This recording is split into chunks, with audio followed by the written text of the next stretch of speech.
पुरनिया मिल गे ना। कैसे बीते मोर उमरिया पिया पुरनिया मिल गे ना। 60 बरिस के बुढ़वा मिल गया 16 बरिस के रनिया राम 16 बरिस के रनिया। बुढ़वा के मुँह देख के रोवै रोवै दुई नौजुनिया। सूझै दाना नाही पनिया पिया पुरनिया मिल गे ना। हो सूझै दाना नाही पनिया पिया पुरनिया मिल गे ना। कैसे बीते मोर जिंदगनिया पिया पुरनिया मिल गे ना। कैसे बीते मोरी उमरिया पिया पुरनिया मिल गे ना। बाल भी पक गया दांत भी टूट गया बैठा रहे पलंगिया राम बैठा रहे पलंगिया। हमरे सिंगार करत जब देखे महकत बा भावनिया।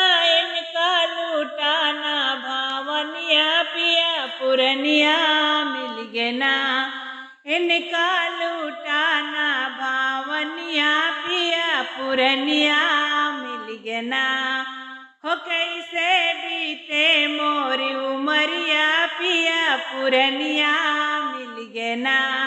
कैसे बीते मोरे उमरिया पिया पुरनिया मिल गे ना। गांजा भांग के अहे नशेड़ी दिन भर चिलम चढ़ावई हो दिन भर चढ़ई चिलमिया।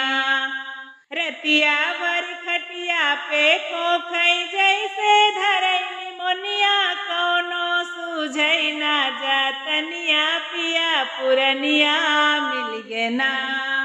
कौनो सूझई ना जातनिया पिया पुरनिया मिल गे ना। कैसे बीते मोरी उमरिया पिया पुरनिया मिल गे ना। हो कैसे बीती मोरे उमरिया पिया पुरनिया मिल गे ना।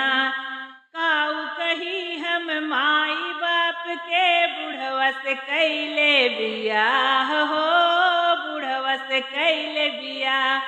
धन के लोभी कुछ ना देखै बिरथा कहे उमरिया। बीतई दुख में मोरी उमरिया पिया पुरनिया मिल गे ना। बीतई दुख में मोरी उमरिया पिया पुरनिया मिल गे ना। कैसे बीते मोरी उमरिया पिया पुरनिया मिल गे ना। हो कैसे बीते मोरी उमरिया पिया पुरनिया मिल गे ना।